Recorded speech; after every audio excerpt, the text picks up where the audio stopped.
आणखीन संजय राऊतांचा पक्षाचा नंबर त्यांच्या अशा बोलण्यामुळे खाली खाली खाली खाली जात राहील. लोकांनी शिंदे साहेबांचं नेतृत्व महाराष्ट्रामध्ये स्वीकारलेलं आहे. दुसऱ्या नंबरला आम्ही त्या ठिकाणी निवडून आलो भाजपच्या खालोखाल. सुषमा अंधारे आणि संजय राऊत हे एकमेकाचे आवळे बहीण भाऊ आहेत.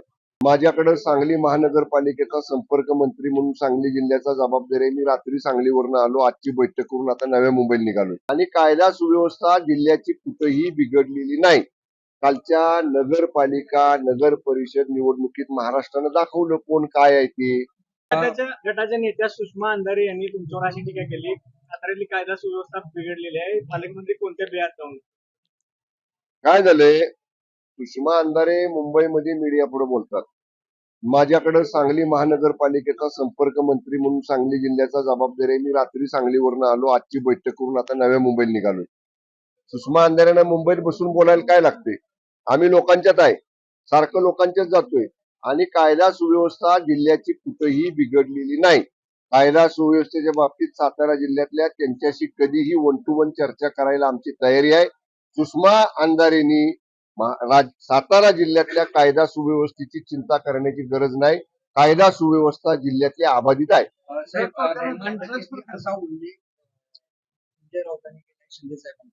ठाण्याचा रहमान डके बहीण भाऊच आहेत. सुषमा अंधारे आणि संजय राऊत हे एकमेकाचे आवळे बहीण भाऊ आहेत. दोघांनाही मीडिया पुढे बोलण्याशिवाय दुसरं काही काम नाही. संजय राऊत साहेबांची तब्येत बरी नसल्यामुळे आता जास्त मी त्यांच्याबद्दल काही बोलणार नाही. त्यांना काय म्हणायचे म्हणू द्या. कालच्या नगरपालिका नगर परिषद निवडणुकीत महाराष्ट्रानं दाखवलं कोण काय आहे ते. भाजपच्या पाठोपाठ दुसऱ्या नंबरचा पक्ष नगराध्यक्ष आणि नगरसेवक निवडून आणणारा आदरणीय शिंदे साहेबांच्या नेतृत्वाखालची शिवसेना आहे. लोकांनी शिंदे साहेबांचं नेतृत्व महाराष्ट्रामध्ये स्वीकारलेलं आहे. दुसऱ्या नंबरला आम्ही त्या ठिकाणी निवडून आलो भाजपच्या खालोखाल. त्यामुळं आणि तुमची काय अवस्था झाली, संजय राऊतांना म्हणा बघा ना एकदा, उबाटा कुठं आहे, उबाटा कितव्या नंबरला आहे, खालून सुद्धा खालच्या नंबरवरून सुद्धा शोधून सापडत नाही. संजय राऊतांनी असं बोलत राहावं. आणखीन संजय राऊतांचा पक्षाचा नंबर त्यांच्या अशा बोलण्यामुळे खाली खाली खाली खाली जात राहील. गटाच्या नेत्या सुषमा अंधारे यांनी तुमच्यावर अशी टीका केली, साताऱ्यातली कायदा सुव्यवस्था बिघडलेली आहे, पालकमंत्री कोणत्या बियात जाऊन. काय झालंय, सुषमा अंधारे मुंबईमध्ये मीडिया पुढे बोलतात. माझ्याकडे सांगली महानगरपालिकेचा संपर्क मंत्री म्हणून सांगली जिल्ह्याचा जबाबदारी आहे. मी रात्री सांगलीवरून आलो, आजची बैठक करून आता नव्या मुंबईला निघालो. सुषमा अंधारेंना मुंबईत बसून बोलायला काय लागते? आम्ही लोकांच्यात आहे, सारखं लोकांच्याच जातोय आणि कायदा सुव्यवस्था जिल्ह्याची कुठेही बिघडलेली नाही. कायदा सुव्यवस्थेच्या बाबतीत सातारा जिल्ह्यातल्या त्यांच्याशी कधीही वन टू वन चर्चा करायला आमची तयारी आहे. सुषमा अंधारेंनी सातारा जिल्ह्यातल्या कायदा सुव्यवस्थेची चिंता करण्याची गरज नाही.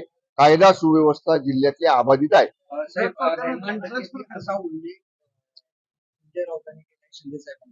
ठाण्याचा रहमान डके बहीण भाऊच आहेत. सुषमा अंधारे आणि संजय राऊत हे एकमेकाचे आवळे बहीण भाऊ आहेत. दोघांनाही मीडिया पुढे बोलण्याशिवाय दुसरं काही काम नाही. संजय राऊत साहेबांची तब्येत बरी नसल्यामुळे आता जास्त मी त्यांच्याबद्दल काही बोलणार नाही. त्यांना काय म्हणायचे म्हणू द्या.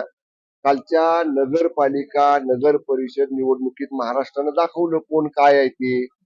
भाजपच्या पाठोपाठ दुसऱ्या नंबरचा पक्ष नगराध्यक्ष आणि नगरसेवक निवडून आणणारा आदरणीय शिंदे साहेबांच्या नेतृत्वाखालची शिवसेना आहे. लोकांनी शिंदे साहेबांचं नेतृत्व महाराष्ट्रामध्ये स्वीकारलेलं आहे. दुसऱ्या नंबरला आम्ही त्या ठिकाणी निवडून आलो भाजपच्या खालोखाल. त्यामुळं आणि तुमची काय अवस्था झाली, संजय राऊतांना म्हणा बघा ना एकदा, उबाटा कुठं आहे, उबाटा कितव्या नंबरला आहे, खालून सुद्धा खालच्या नंबरवरून सुद्धा शोधून सापडत नाही.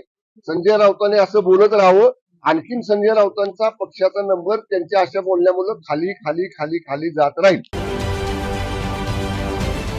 महाराष्ट्रातील सर्व बातम्यांचे विश्वासार्ह व्यासपीठ.